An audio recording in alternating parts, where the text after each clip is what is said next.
We'd like to welcome you to Week 1 of the ICBA Season 6 in 2021. The first Pokemon Sword and Shield, the first Generation 8 Draft League format for the Seattle Staraptors after they've just been inactive for so long, ever since Generation 7 in 2019, after a pitiful performance in the ICBA Season 5. And that really wasn't a very pretty performance. But here in Week 1, the Seattle Staraptors are taking on Talyn and the Atlanta Braviaries. Braviaries is definitely one of my favorite Pokemon, but they are a part of the Pokemon team that I'm trying to defeat, so that's just definitely out of the realm of possibility. The one thing that you don't see, of course, is any Persona storylines. I mentioned it in the Draft League format.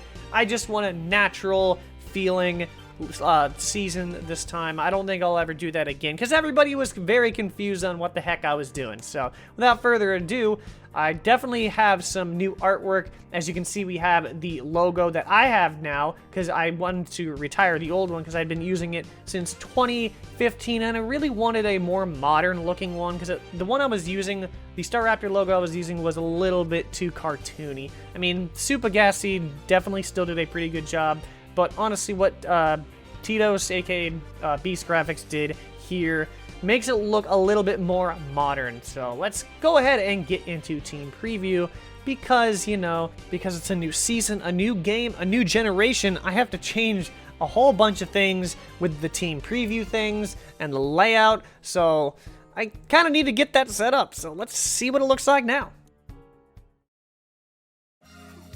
And we actually already are in the team preview because I have not done this in so long that I forgot to turn on the recording until we just got into team preview. So yeah, you see our team right here. We have White Rider, the Calyrex. We have Vidofnir, the Tapu Koko, Yatagarasu, the Corviknight, which this is the only week I can use it because I get Skarmory next week. And we have Aleo, the Pelipper, Bale, the Seismitoad, Hati, the Skuntank. While Talon's over there bringing Giratina Origin, we see Rotom Heat, we see Lycanroc Midday, we see Galarian, Slowking, Roserade, and Melmetal. And honestly, this week I looked at it with Howler, and oh my goodness, this team, this matchup is definitely not really good for me. All of my threats are kind of countered by Talon's team. I mean, it's definitely going to be a tough ask to do, in my opinion, but we will be going over our team here in a second as it hits 14. Basically, we're going to run down things. So first up, of course, is our Calyrex, which is White Rider, or the Calyrex. Obviously, it's going to have as one as its ability. It's the only ability it can have. But if you don't already know what that does, is it allows him to have two abilities in one. It has Calyrex's ability of Unnerve and Chilling Neigh of Glass Dryer. And what Chilling Neigh does is, of course, I believe it raises its attack every time it knocks out a Pokemon. So I believe it's just Moxie, just renamed. So it does have the Life Orb that we're rocking with, but it also has the moves of Glacial Lance, Zen Headbutt, Close Combat, and Trick Room. I'm rocking Trick Room just in case if I can get these the Galarian Slowking and the Melmetal out of there, then I can run that and I can just dominate everything. I believe I would outspeed everything at that point. The problem is the Galarian Slowking and Melmetal actually outpace Calyrex in Trick Room, so I need to get rid of those. I do outspeed them outside of Trick Room, so I need to address those before I use Trick Room. But I'm basically running max HP, max attack with a little bit of special defense, so I can survive the likes of Roserade and Galarian Slowking. So our next Pokemon on the list is going to be Vidofnir, the Tapu Koko. This one is kind of interesting. I think I just have enough speed to outspeed the Lycanroc, and that's why I'm running Modest, just because I outspeed it pretty well. But I'm rocking heavy duty boots just because if I'm going to be switching in and out a lot, I don't want to be knocked down by rocks and have them get worn out. So it's rocking the ability Electric Surge because, again, it's its only ability. But I'm rocking Thunderbolt, Thunder Wave, U-Turn, Nature's Madness. And the only reason why I'm rocking Nature's Madness instead of like Dazzling Gleam is because this is a great way to wear down his walls, because it automatically does half damage to anything that will come in, anything that gets hit by the attack. So if he wants to bring in Rotom Heat, that's fine. If he wants to bring in Melmetal, that's even better. And it'd be even cool if I could hit Giratina Origin with that, but all in all, that's basically what it is. I'm supposed to spread status alongside it too, but both basically Thunder Wave and Nature's Madness are going to be key in this battle for that. Our next Pokemon is Yatagarasu, the Corviknight. It's basically our switch into Giratina Origin. That thing is a monster. I match up badly against it, and I have Iron Head, Body Press, U-Turn, and Roost against it. I have Pressure to maybe I can stall stuff out against it, but I am rocking Leftovers, of course, so I can get HP back. And that's pretty much what it is. It's a special wall, basically to bring in against Giratina Origin. So that's all I have on Corviknight. I do have our Pelipper, who's actually rocking the Choice Scarf. Aleo here has the Choice Scarf with Drizzle, of course, so I can hit boosted Hydro Pumps, and I can hit Hurricanes 100% of the time. I have Ice Beam because Seismitoad cannot learn it, and that's it's something I figured out the hard way while team building. So I have Ice Beam for Giratina, and not necessarily Roserade, because Roserade would get hit by Hurricane anyway. So I have enough speed to outspeed the Lycanroc, albeit Lycanroc probably has Accelerock, so it'd be beside the point. I would hope that I would survive it, but who knows? I should have enough bulk. Oh. I put that in defense. So when okay. So I screwed that up. So I think I screwed that up. I'm not sure. I'll double check after I'm done recording, because on Showdown, it looks like that I put 252 EVs in defense by accident. That's rust for you.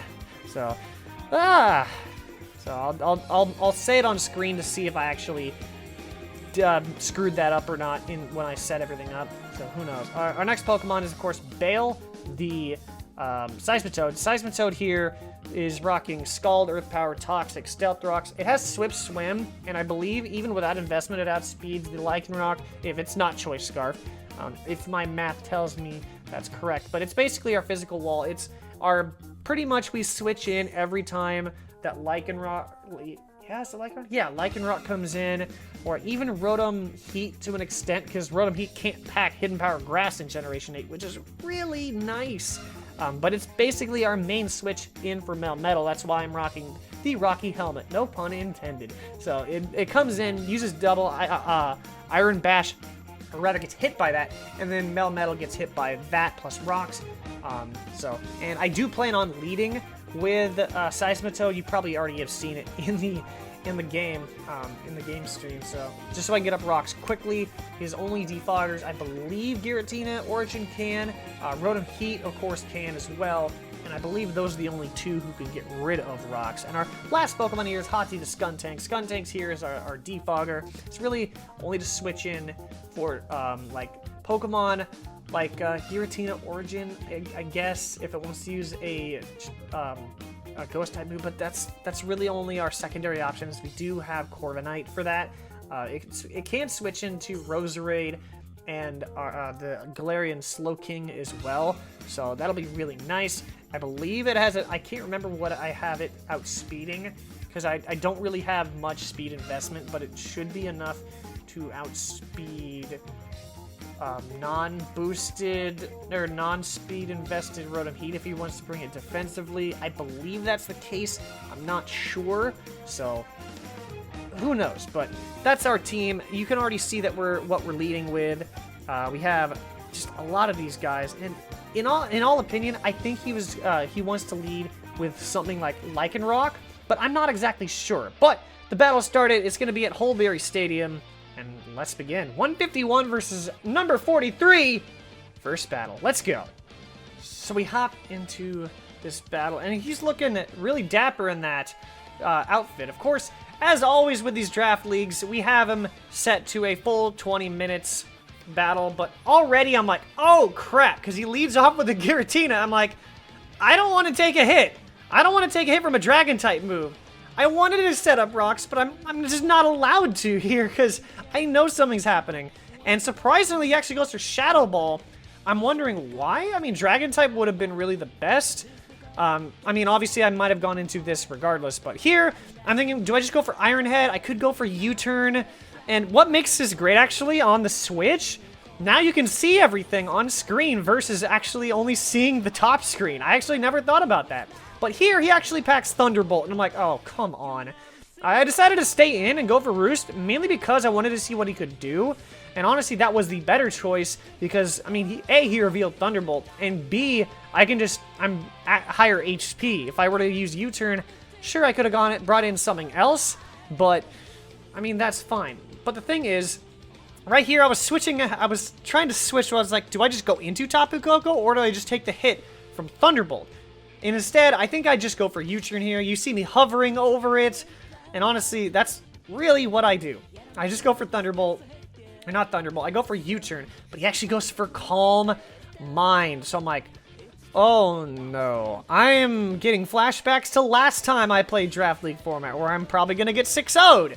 But I did go for U-Turn, I'm like, oh boy. We gotta do something bad. Do I go into... I can't go into Bale. I gotta go into Vidofnir. Because this is the only thing that will threaten it out. Even if he's Calm Mind, because I could do something. I do set up the Electric Surge here, but what he does not know is that I'm packing Nature's Madness. So if I was thinking about going for Thunder Wave, and I'm like, I am faster than it. If I can get a thing on it, I can get a status move on it, it'll be fine because it'll actually weaken it. But he actually withdraws straight up. I thought he was going to go for a move, but instead he brings out this Slow King here. He brings out Einstein. I hit it with a Thunder Wave. And that's not really going to affect it speed-wise, because it's already slow enough as it is. But maybe you can get some full paras on it. We'll find out. I am just going to go straight for the U-Turn, because I have no reason to stay in here to take a Poison-type move at all. So, we're just going to wait for the move here. But we actually go, yep, there's the U-Turn. And that's going to give us the opportunity to switch into something else. Now, I'm just going to go straight into either Bale or Hati here. I'm thinking about it. I'm honestly thinking about it, and I do end up going into Hati, I believe, the Skuntank, because I'm trying not to take a hit from anything yet, because I want to make sure that I actually can switch in something else. He actually goes for the Fire Blast, but I was trying to say I wanted to keep Bale in there for when he brings in his Melmetal, but I wasn't expecting Fire Blast. I think he was expecting Corviknight, but I'm not going to bring that thing in on this thing. Here, I was thinking, what do I go for? I could go for Flamethrower to maybe catch his Melmetal off guard if he wants to bring in that. And that's what I do. I should have gone for Sucker Punch, but I wasn't really sure if it had any other move on it. That's why I just went for the Flamethrower. I didn't know if it had a status move, and that would have left me crippled. So here I'm like, shoot, I should just go for Sucker Punch in this case. That's just what I gotta do. If he has a status move, so be it. But I mean, my Skuntank's already low enough as it is. Come on. Do you really? What do you really think I'm gonna do here? So I do go for Sucker Punch. I do a load of damage, but it doesn't matter if he switches out because this thing probably has Regenerator. He goes for Sludge Bomb just on the off chance that I switch out, and Skuntank goes down because I made a wrong call. So it's a little bit of a shame. Here I'm just gonna go straight into. I was trying to think. Do I go into Bale that resists it, or I just go for the home run here and just go into White Rider? And yeah, that's what I do. I bring out the horse riding legendary himself. The thing is, I knew something was going to come in. I knew something would, but what did I want to use? I was this close for going for close combat. Do you want to know why I didn't go for close combat here? That's only because of the fact that he is 2 times resisted, and I am not used to doing battles just in my head, like calculating things in my head. Obviously, if I went for close combat, it would have killed the Slow King. So if I were to go for this, I would have taken out the Melmetal. And this is where the rush shows. Because I was this close of going for close combat, decided against it at the last moment, and obviously it cost me because Glacial Lance didn't do anything. Here, of course, I'm calculating what I should do. Does close combat do enough? No, it doesn't. Of max defense, Melmetal only takes about 60% of it, and obviously he's nowhere near that. So, but here he actually goes for the double Iron Bash, which is great because that's going to do even more damage to him. So if I can just get him below that 60% threshold like I do here, that'll be fantastic. Because I can just go straight for the close combat the next time he brings this thing in. But here, I'm like, I'm going to get Stealth Rocks up. I don't really see a reason not to, because it's basically free.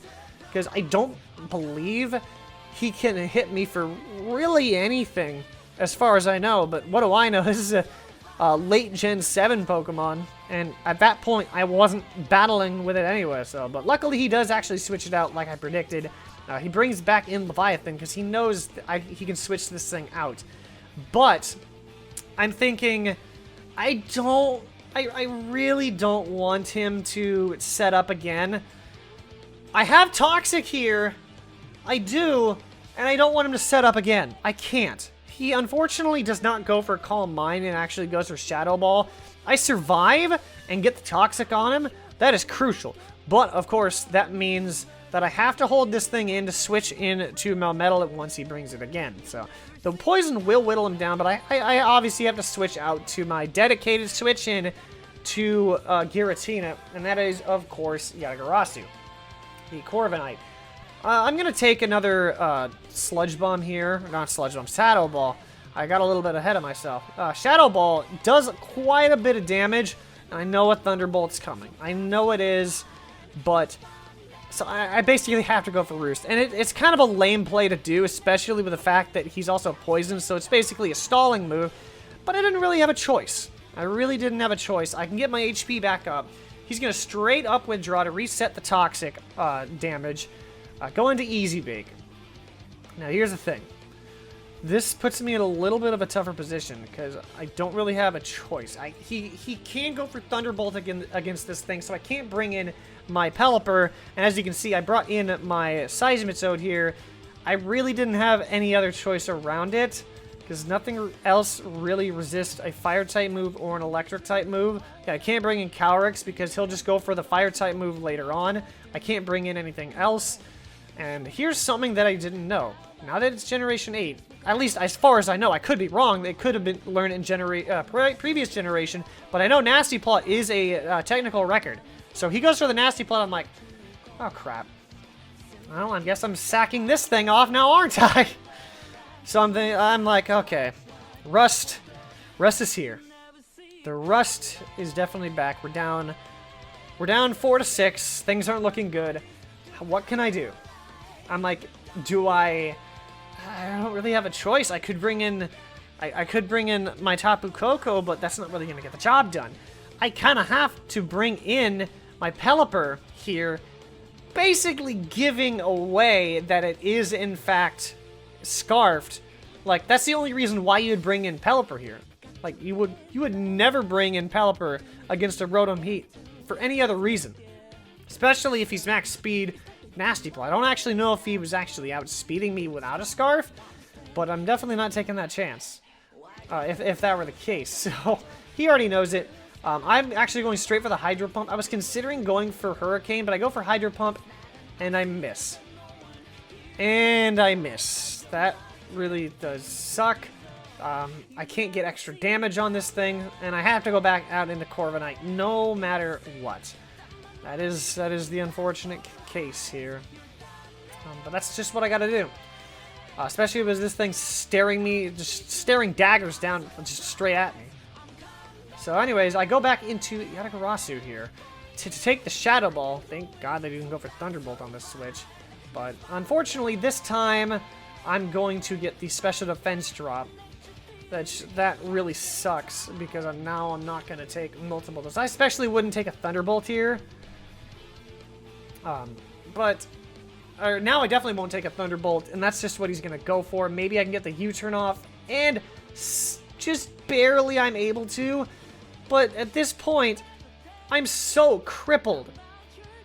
I am so crippled that I don't really know what to do. I have basically 3 Pokemon at full HP, and a Corviknight that's very low HP. So I go out into my Tapu Koko here. It's a free switch in just because it's a slower U-turn. And toxic damage is racking up on it.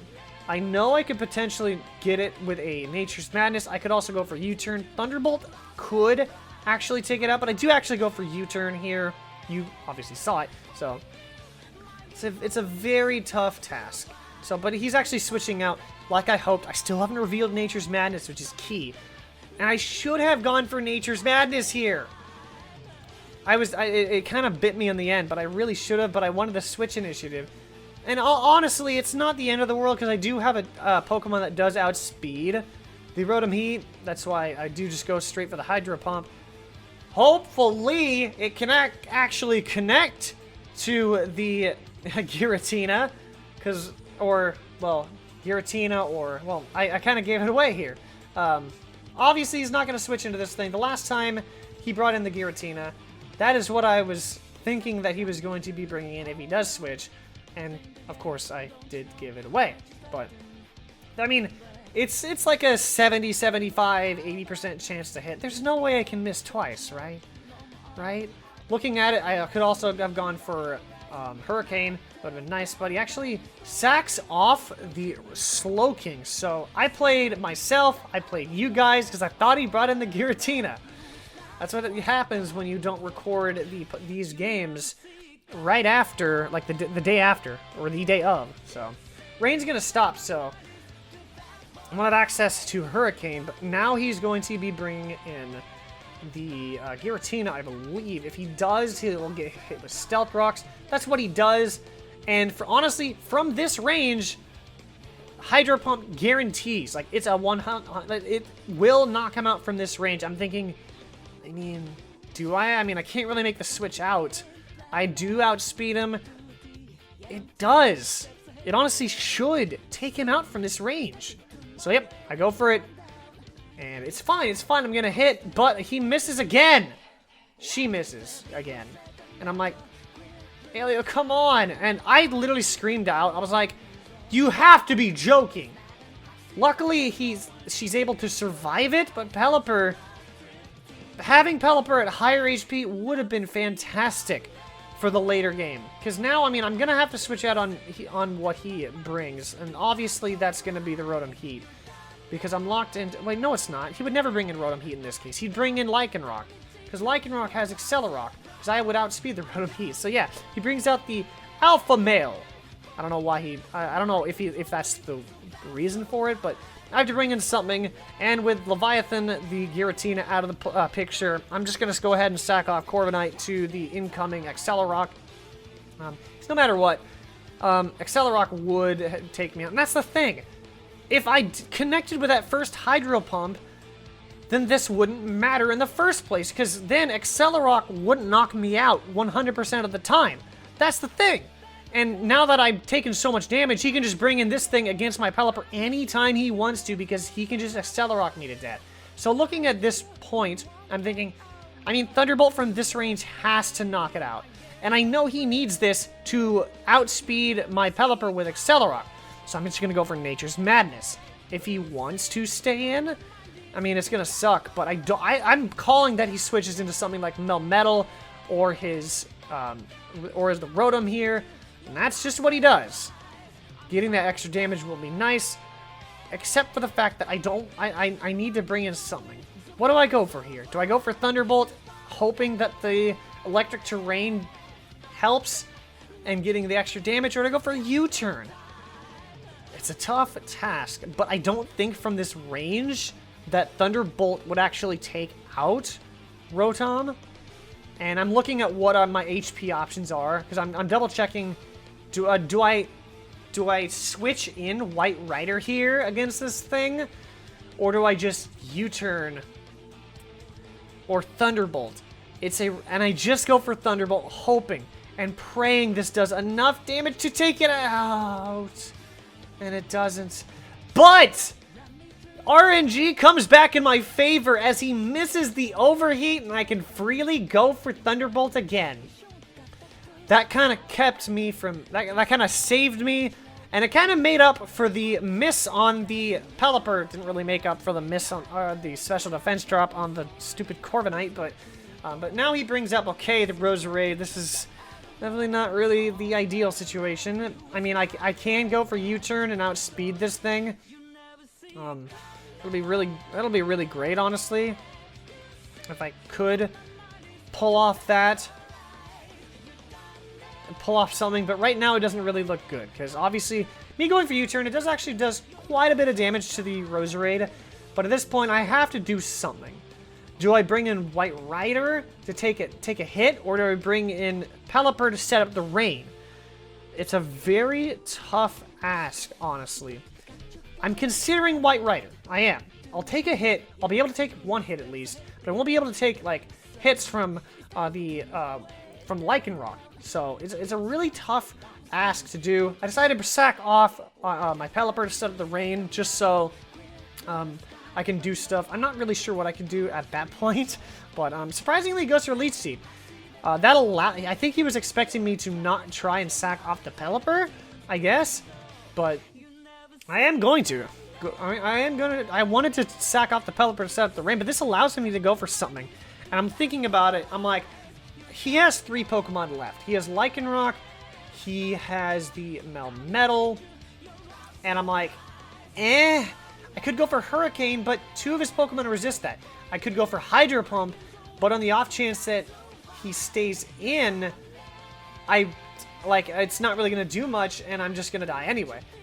But I do go for the Hydro... I could have gone for Ice Beam, and I should have gone for Ice Beam! I was very much considering Ice Beam. Very much considering Ice Beam, and if I just did that... this battle would have been so much better, because if he does... basically, Ice Beam, he goes down. But I was looking at it as well. Hydro Pump is also does more damage in the rain. I remember that I was looking to see if Hydro Pump does more damage in the rain, because it's stab boosted, right? And then it's multiplied times 2. So, going for Ice Beam didn't necessarily make sense, but really, would it have done much more? I think so. I think it may have done... It's very unclear if Ice Beam would have done... But I believe... Because remember, it's cut in half, right? By the way, I go for Glacial Lance here. Because I know he's switching out, but when you really think about it, it's resisted, right? So that brings it to 0.75, but 0.50. And... honestly, it's times 2 damage, so Ice Beam definitely was the play, I think. Correct me if I'm wrong in the comment section below, but here with the Stealth Rocks on this switch to Melmetal and the Glacial Lance, I'm able to bring it down, and I'm thinking, do I go for Close Combat here?